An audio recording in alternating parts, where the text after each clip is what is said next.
प्रणाम शुभ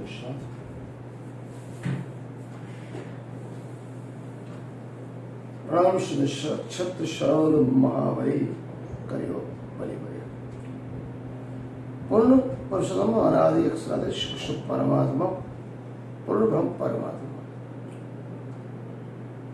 समग्र संसार में 3 प्रकार की सृष्टि ब्रह्म सृष्टि ईश्वरी एवं विजय सृष्टि परमधाम से आई हुई श्यामा जी ने हमको सुंदर 12,000 ब्रह्म सृष्टियों में सबसे सर्वश्रेष्ठ जो 12 सखी थी उनमें सबसे सर्वश्रेष्ठ शकुंतल सखी अवतार महामती श्री अनादि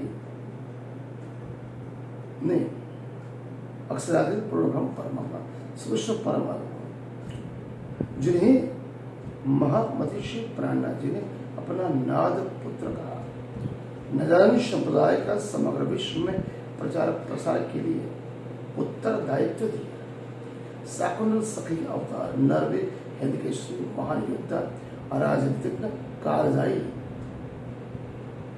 छत्रसाल जी महाराज केवल योद्धा के साथ साथ जनमानस के वो प्रतिनिधि थे जो महामती श्री प्राणनाथ जी महाराज के सच्चे उत्तरदायित्व बने पूर्ण पुरुषोत्तम अनादि अक्षरादि पूर्ण ब्रह्म परमात्मा श्री राज्य जिन्हें हम तने जी कृष्ण जी प्यारी किया गया तो कृष्ण के प्रति छत्रसाल महाराज की जो भक्ति थी वो केवल बचपन से जन्म से अंतिम छोर तक उनके वो प्रेम विरह वेदना गोपी भाव माधुर भाव जो उनके पदों में और भजनों में स्पष्ट दिखाई देता है आज मैं कुछ ऐसा 10 भजन 10 पद हर रोज एक अलग अलग पद की समीक्षा अपने एक छोटी से मोक्ष अपने वाणी के हिसाब से पिया प्राणनाथ राज जी श्यामा महारानी और छत्रसाल महाराज की कृपा से आपको बताने का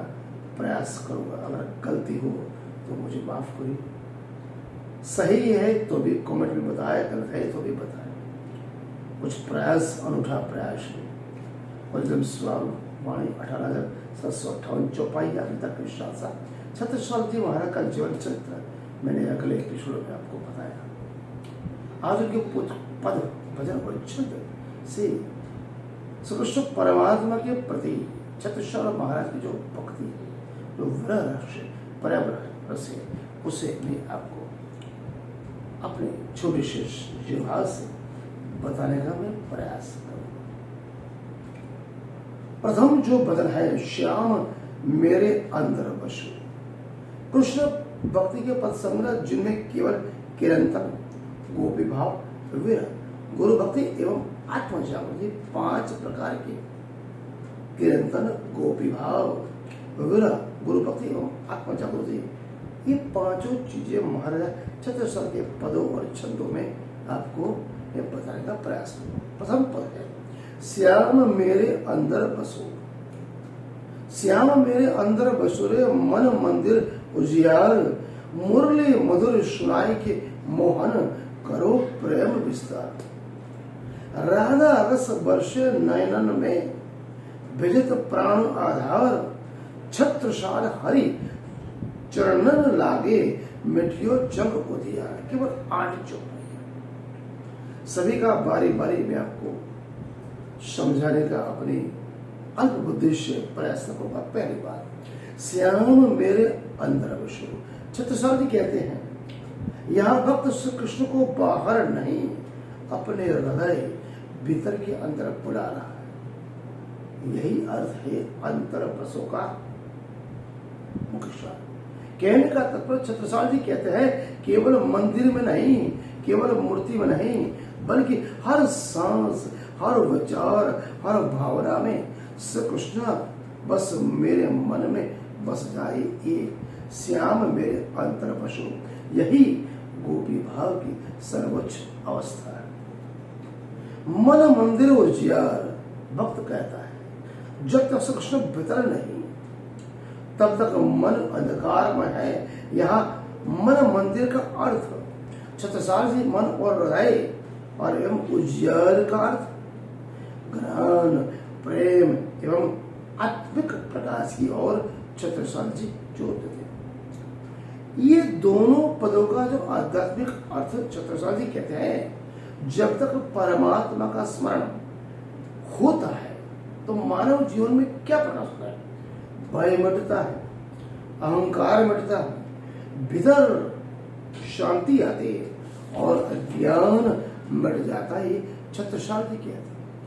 छत्रसाल जी की तीसरी पंक्ति कहते हैं, मुरली मधुर सुनाए के मोहन। श्री कृष्ण जी की मूर्ति केवल मुरली केवल संगीत नहीं है, यह वो परमात्मा की दिव्य पुकार है जहां पर ब्रज और रस की गोपी है। मुरली सुनकर सब कुछ भूल जाते हैं। यह संकेत क्या करता है? जब आत्मा के परमात्मा की पुकार सुना देती है तो संसार के जितने में काम, क्रोध, मोह, लोभ, माया उसे कम पड़ जाते हैं, वो स्वतः भूल जाती है। चौथी चौपाई, करुण प्रेम विस्तार। यह भक्त केवल अपने लिए प्रेम नहीं मांग रहा है, वह चाहता है मेरे भीतर में प्रेम हो, सबके प्रति करुणा बढ़े, हृदय विशाल बढ़े। इसी पंक्ति का गहरा संदेश, सच्ची भक्ति, जिसके हृदय मंत्र आत्मा में परमात्मा के प्रति सच्ची भक्ति आ जाती है, वो ईर्ष्या, द्वेष, तृष्णा, कट्टरता, धूर्तता, वो तो भेदभाव नहीं सीखता। केवल वो एक ही काम करता है, परमात्मा का। वो परमात्मा का क्या काम है? केवल प्रेम का विस्तार करना। अगली पंक्तियां, राधा रस वर्ष नयनन में विजित प्राण आधार, छत्रसाल हरि चरणन लागे, मिटियो जाएगी उद्यान। यहाँ पर राधा रस वर्ष नयनन में, यहाँ राधा रस का अर्थ शुद्ध प्रेम, शुद्ध भक्ति, माधुर्य भाव। जब भक्त की आंखों में प्रेम रस आ जाता है तो वो हर जगह, हर घड़ी, हर क्षण, हर कोने में, चाहे वो दुनिया में हो या अवकाश में हो, केवल परमात्मा को ढूंढता है, देखता है। यही तो भाव की अवस्था है जहां पर कभी कभी भक्त ने आंसू आ जाते हैं, हृदय पिघलता है और भीतर ऐसा प्रेम उमड़ता है जिन्हें हम छत्रसाल जी की भाषा में भक्त रस कहा गया। दूसरा, विजित प्राण आधार, भक्त का पूरा अस्तित्व, जब प्राण आधार मतलब अस्तित्व में प्रेम डूब गया तो केवल शब्द नहीं, केवल पूजा नहीं, अर्चना, उपवास कुछ भी नहीं, बल्कि केवल उनकी आत्मा प्रेम में भिड़ जाती है। अंतिम दो चौपाई में छत्रसाल जी कहते हैं, छत्रसाल हरि चरणन लागे, पूर्ण समर्पण की अवस्था है। चरणन लागे का अर्थ क्या होता है? अहंकार समाप्त, द्वेष समाप्त, क्रोध समाप्त, कटुता समाप्त, धूर्त समाप्त, भेदभाव समाप्त, ऊंच नीच, अमीर गरीब, छुआछूत, सब कुछ समाप्त, केवल शरणागति, केवल प्रेम, प्रेम और प्रेम। मिट गयो जग अंधियार।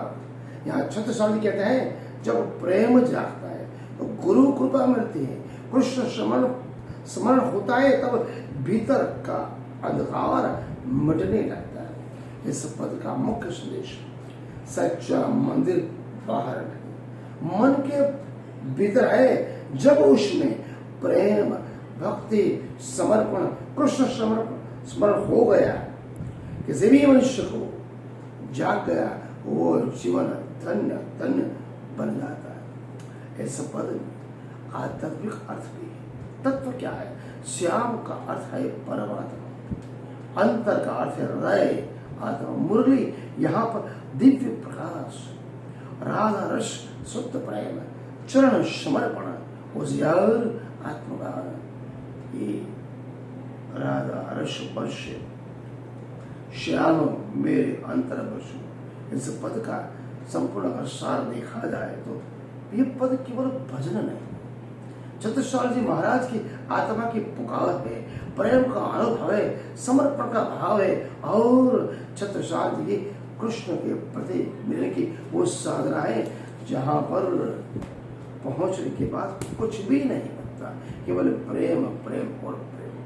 छत्रसाल जी महाराज का प्रथम पद, श्याम मेरे अंतर बसु, पंक्तियों का मैंने समक्ष में वर्णन किया। मनन करें, चिंतन करें एवं अन्य सदस्यों के साथ साथ अन्य प्रवाही लोगों को भी भेजें ताकि उन्हें भी पता चले हमारा छत्रसाल के कृष्ण के प्रति भक्ति किया था। प्रणाम, शुभ